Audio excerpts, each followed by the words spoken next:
চট্টগ্রামে অক্সিজেন সরবরাহকারী প্রতিষ্ঠান দি বেলকিনোর শাহাদাতের মিথ্যা বানোয়াট অপপ্রচার ও হুমকির প্রতিবাদে সংবাদ সম্মেলন করেছে ভুক্তভোগী ব্যবসায়ী বিলাল হোসেন।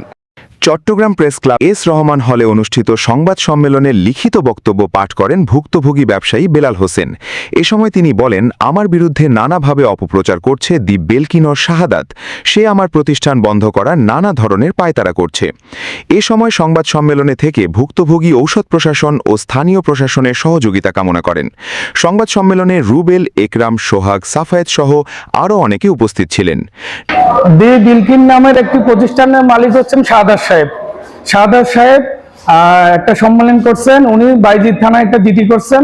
ওনার কাছ থেকে নাকি সাংবাদিকটা 6 লক্ষ টাকা চাইছে, তার বিনিময়ে জিটির নিচে সে আমাকে উল্লেখ করছেন আমি নাকি ওর বিরুদ্ধে বিভিন্ন জায়গায় করতেছি, কিন্তু আমি আসলে মূলত ওর বিরুদ্ধে কোনো কিছু করি না। আমি ব্যবসা করতেছি, ও আমার ব্যবসা বন্ধ করার জন্য বিভিন্নভাবে হয়রানিমূলক ও হুমকি ধুমকি দিচ্ছে এবং আমাকে সে বলতেছে আমি যদি ব্যবসার থেকে সরে না যাই ও আমাকে চিটাং থেকে সরাই দিবে, আমার অনেক ক্ষয়ক্ষতি করবে। কিন্তু পূর্বে ও আমাকে অনেক রকমের পুলিশ প্রশাসন এমুক হেমুক দেখাইয়া ও আমাকে হুমকি দিছে। আমি তার বিরুদ্ধে আইন অনুযায়ী ব্যবস্থা মানে সচিবালয়ে এবং পুলিশ কমিশনারে আমি আবেদন করি।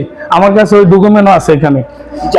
ও যে একজন মিথ্যাবাদী, ও যে একজন ব্যবসায় যে করতেছে লাইসেন্স ছাড়া, ও কোনো কিছু ছাড়া, ও যে আমাদেরকে হয়রানি, যেটা আমার নামে জিটি করছে এবং সাংবাদিক দুজন নাকি ওর থেকে চাঁদা চাইছে, ওর প্রচুর প্রমাণ নাই। আমি এটা বিচার চাই।